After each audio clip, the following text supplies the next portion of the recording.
Hello and welcome to this Introduction to Law presentation. In this presentation, we will be covering the theoretical foundations of the law system in England and Wales specifically, covering the principles such as the purpose of the law, how laws are made, the key principles such as the rule of law, and the elements of the British Constitution. All of this so that you have a strong foundation in knowledge regarding the law in its most basic form. So before we get started, it is important to start by talking definitions. One of my favourite things to do when studying any complex topic is to first start with the literal meaning of specific words, so that I have a clearer idea of the topic in the most basic form in my head. And to do so, I really like to look into the etymology of words.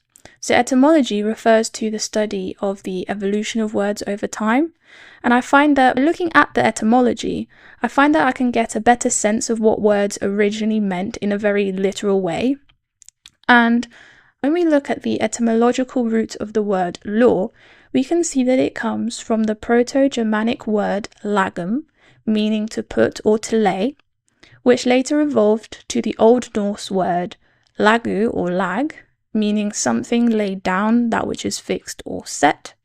And when we look at all of this together, we can see that the literal meaning of the word law is that which is laid down, set, or fixed, which I think is very interesting. So going a bit further to the common definition of the word law, a good one I found comes from the Encyclopedia Britannica, which defines law as the discipline and profession concerned with the customs, practices, and rules of conduct of a community that are recognized as binding by the community. And it goes on to say, enforcement of the body of rules is through a controlling authority. So in very simple terms, we can therefore see that law refers to the set of rules that people that are members of a certain group have individually agreed to take part in when they operate as that group. So we can begin to see how laws are really akin to the rules of a game, for example, chess. With chess, you will play using the rules and the game pieces used to play chess, right? It would make no sense logically to play chess with, for example, a deck of cards, because these are two completely different games with two completely different sets of rules, two completely different sets of pieces used to play, and completely different aims and then ways of winning, right? From the definition, we can also see that the lawmakers will enforce adherence to the rules, which is done by a controlling authority who will actively punish any lawbreakers or people who are not following the rules of the game. So to capture the essence of the law and to set the tone for this presentation as a whole, I would like to share with you some quotes that capture this in a really concise way. Firstly is this one, which states, "Be you ever so high, the law is above you." This quote really captures the essence of a principle that we will be discussing a bit further down, which is that of the rule of law. One of the factors of this being that no one is above the law and that the law treats everyone equally. Next, we have, the law is the public will and the judge is the interpreter of that will. So this reflects the idea that the law is the collection of rules that the people that make up that specific community have agreed to adhere to. This also touches on the concept of statutory interpretation, which we will be talking about further down the line, which refers to how certain acts that make up the law need to be interpreted by judges in particular cases, so that the law can be applied to specific situations how it was intended to be. Next is, justice should not only be done, but should manifestly and undoubtedly be seen to be done. So this refers to another factor of the rule of law, which is that laws are clear and consistent, and also touches on the idea that people have to trust the laws and trust the law enforcers to see that the laws are working as they were intended to, which is also why most court hearings allow the public to sit in on the cases, to be witness to the administration of justice through the court system. And lastly, the law must not stand still. It must change as society changes. So this captures the idea that laws are evolving and adapting depending on the real-life changes people are experiencing in society. Law is sometimes a rigid thing, then sometimes it's more free-flowing. It really just depends on how society is being shaped at that particular time period. So, moving on to the start of the nitty-gritty stuff, we have the purpose of law. So we have law for a few reasons, and these include to maintain order, to protect rights, whether these are natural rights or rights that come about through different contractual arrangements, for example, and also to ensure overall fairness in all dealings of life. Laws set the rules for how people are expected to behave, what they can or cannot do, and what happens when they do not follow these rules. Laws also help to solve problems between people, such as different family conflicts. They also protect businesses and their relations. They maintain safety, and they make sure justice is served when it is required. So in short, the law exists with the ultimate goal of creating a fair and peaceful society, where each member is aware of what is expected of them, and additionally how disputes or problems are going to be resolved. In terms of the macro function of the law, so this is the wider scale function, law is used to do the following. 1, to shape society, its government, and the economy of the country. 2, it is used to maintain moral order, which means that people behave how they ought to behave. 3, to maintain peace between people by providing a way to resolve conflicts. And 4, it acts as a way to regulate relationships, such as marriage or civil partnership, but also business relations as well. Now, when we zoom right into the micro functions, this is the small scale zoomed into the individual that makes up the whole, we can see that law is used to do the following. 1, protect people by defining the bounds of acceptable behavior. 2, defining the consequences of unacceptable behavior. 3, resolving personal disputes, such as relating to family and property law. 4, overall to guide everyday life, such as through traffic and consumer laws, both of which help to maintain flow in life, right? 5, by defining the processes for transaction activities. So for example, conveyancing, so when land is moved from ownership of one party to another. 6, by creating regulatory frameworks used to regulate public servants. 7, it gives authority, which is often implied, for the agents of the state to act against citizens, such as through arrests. 8, by preventing abuse of power by officials, providing the rules that are going to apply to them specifically when they're in that office. And lastly, 9, to provide procedures for the use of the law, such as through the civil procedure rules. Now, you may be wondering how laws are actually made. Well, laws are made by Parliament, which, if we look at the word Parliament by breaking it down into parler and ment, we can see their similarity to the French word parler, which I'm probably saying wrong, meaning speak, and the Spanish word ment, meaning mind. So when we put together Parliament, it literally means speak your mind, which is a very interesting observation to make. So Parliament get their authority through elections, and therefore we can say they govern the people through the consent of the people, with the consent being shown through the people's individual participation in society at large, as well as taking part in elections and things like this. So this means that government are accountable to the people, and the people theoretically have their say by voting for their representatives into Parliament. The lawmakers also get their authority from the constitutional framework and political ideology of the country at that particular time. Now we move on to a key principle in law, which is the rule of law. So LexisNexis have actually provided this very helpful equation that can really aid our understanding of what the rule of law actually means. So they say, the rule of law is the foundation for the development of peaceful, equitable, and prosperous societies. We believe there are 4 key areas that form the umbrella protection of the rule of law. So this includes equality under the law, transparency of law, independent judiciary, and accessible legal remedy, which altogether serves as the rule of law. So we can see that the rule of law refers to the concept that everyone must follow the law, that it is applied equally to everyone no matter what position you are in or you believe to be in. The rule of law as a foundational principle ensures that no one is above the law, that the laws are clear and consistent and fair, and that rights, no matter their source, are always protected. So now we move on to the Constitution. So the Constitution unit have provided this really helpful infographic that captures what a constitution is very well. So they state, a constitution is the rule book for a state. It sets out the fundamental principles by which the state is governed. It describes the main institutions of the state and defines the relationship between these institutions, for example, between the executive, the legislature, and judiciary. It places limits on the exercise of power and sets out the rights and duties of citizens. So you can see, really generally, it acts as a rule book for the governors, but also for the governed.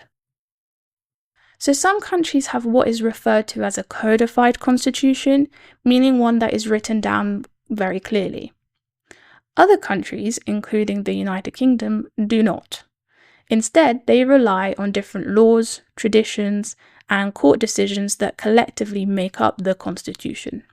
There are also certain constitutional conventions in law, such as a constitutional monarch, the prerogative power of the monarch, such as to be able to declare war, the concept of collective ministerial responsibility, as well as individual ministerial responsibility.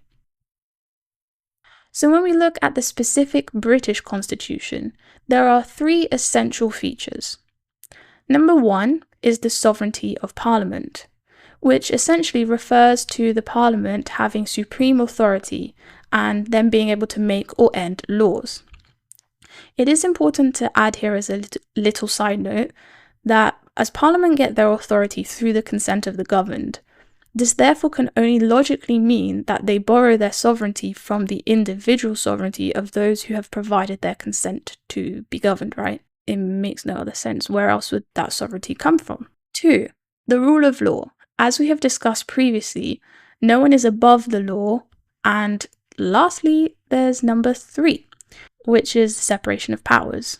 So this refers to the powers being divided between Parliament, who makes or ends the laws, the government who enforces the laws, and the courts who interpret and apply the laws, all of which is done with the theoretical aim to prevent a dictatorship where there is a central and absolute power from one party only. Moving on to the role of the government. So the government refers to the group of people who administer the day-to-day running and decisions of the country. It is led by the Prime Minister and includes the other ministers who are in charge of different key areas. For example, health and education would be one of them. The government get their power from Parliament, which again is made up of elected members of Parliament as we have previously discussed. So government will be directly responsible for the drafting and enforcement of laws, managing the economy by managing the public spending, and also representing the UK in international settings and agreements and treaties, that kind of stuff. So we touched earlier on the third element of the British Constitution, which was separation of powers. So let's look at this in a bit more detail. So the concept of separation of powers came about because in the past, the court judges were actually House of Lords judges, specifically called law lords, and they were directly involved in the making as well as the application of those laws. Pretty much, people began to think that it was better for those that make the laws to be separate from those that then later apply the laws. So the concept was born, where government was divided into 3 branches to avoid a dictatorship-style running of things. And the 3 branches are the legislature, which is the branch that makes and passes laws, which is housed in the Houses of Parliament. The next branch is the judiciary, which interprets and applies the laws made by the legislature. Try to say that 100 times. And is housed in the Supreme Court. And finally, the executive branch, which is the branch involved in the day-to-day running of the country and the enforcement of the laws, which is housed at 10 Downing Street. So now we have to talk about the different sources of law, so where they actually come from to collectively make up the law. So this includes statutory law. So this is legislation, which are acts of parliament. Then you have common law, which is also sometimes referred to as case law. So this is referring the judge-made laws based on precedent they set over the cases they preside over. Then you have equity law, which is a supplementary fairness-based system that was made to complement the common law. Then you have retained EU law. You have international law, so this includes treaties and conventions that the UK has signed and agreed to. An example of this is the European Convention on Human Rights. And then lastly, we have constitutional conventions. So these are the unwritten rules of political conduct, such as, for example, that the Prime Minister is also a member of Parliament. Now, law can actually be ordered into a few categories, 4 of which we shall briefly explore. So the first 2 categories are public and private law. So public law refers to the laws that apply between the state and individuals or organizations. So this category ensures that the government act in a lawful manner and protects the members of the society at large. So the types of law that will be looked at in this side of the law include criminal, constitutional, administrative, and human rights laws. On the other hand, however, you have private law, and this refers to the laws that are applicable between private individuals, businesses, or organizations. So this area of the law focuses on resolving disputes and regulates the private relationships between these private entities. The law types in this side of the law will include contract, tort, property, and family law, for example. The next 2 categories are criminal and civil law. So criminal law refers to the punishment of crimes. So crimes have actually been defined as a deliberate act that causes physical or psychological harm or damage to or loss of property. So the key here is that there has to be an injured party. That's the main aspect of it. So cases are actually brought by the CPS, which is the shorthand version for the Crown Prosecution Service. However, it is also possible for private individuals to bring forward private prosecutions, but this isn't as common. The standard of proof in criminal law is that beyond reasonable doubt, with the outcome being either guilty or not guilty. So examples of crimes will include murder, theft, or fraud. But on the flip side, we have civil law, which refers to the resolution of disputes. So cases in this side of the law are brought forward by private individuals or a business as a claimant, and the standard of proof is that on the balance of probabilities, where the outcome is either liable or not liable. So examples of disputes will include contractual disputes, claims for negligence, and property disputes of different kinds. Now, we've talked about all these categories and all these disputes, but where are these disputes actually hashed out? Well, that would be in a court. So a court is a formal place where disputes are resolved, laws are interpreted, and justice is administered. This will typically involve a judge, lawyers, and maybe sometimes a jury, depending on the case and which side of the law you're in, so if it's criminal or civil. So judges act to set laws through decisions that they make in the cases that they preside over, which is referred to as common or case law. It's good to note here that judges are public servants, having taken an oath of office known as the judicial oath. As we have previously discussed, the principles, or sometimes referred to as doctrines, set out in the concept of the separation of powers, this is where judges get their implied authority to act. And this is then further supported by the court's hierarchical structure and the doctrine of precedent, which we will go into further detail on. So from the diagram on the screen, you'll be able to see the hierarchy of the courts, going from the top, which is the Supreme Court with the highest authority, all the way down to the magistrates and tribunals at the bottom having the lowest authority. From the diagram, we can see that the higher the court, the more authority it has, right? So this means that case law from higher courts will have more power over case law from lower courts. So each level of court will handle cases of differing complexities, with higher courts being reserved for more complex and highly serious matters. Now we move on to the doctrine of precedent. So precedent refers to anything which is first in time, order, or importance. So the doctrine, or principle, of precedent states that courts have to follow past decisions of higher courts when dealing with similar cases in front of them.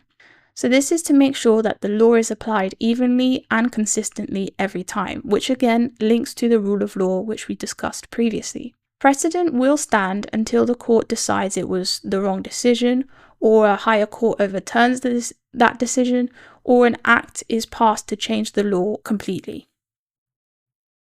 And finally, we have the interpretation of statutes.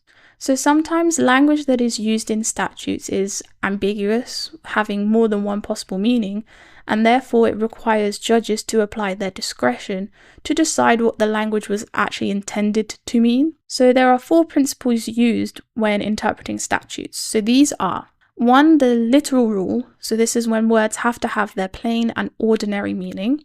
Then 2, you have the golden rule, which is the literal rule, unless it would lead to an absurd outcome, so something completely ridiculous that was not intended at all, in which case the judge can modify the meaning to avoid that extremely silly result, right? Then we have the mischief rule, which is when the court considers the overall purpose of the act and interprets it in a way so that this purpose is not compromised at all. And then lastly, you have the unified approach, which is a combination of all the above at one time. So this brings us to the end of this introduction to law presentation. We have covered a wide range of topics, including the etymological and standard definitions of law, the purpose and function of law, the process of lawmaking and the different sources of law, the key concept, the rule of law, what a constitution is and the features of British constitutionalism, the function of government and the concept of separation of powers, the difference between public and private law, the difference between criminal and civil law, the court system and the hierarchal structure, and the rules that are used in statutory interpretation. So I hope that this presentation has planted a seed in you to explore further into law and all of its terrifying complexities and beautiful simplicities.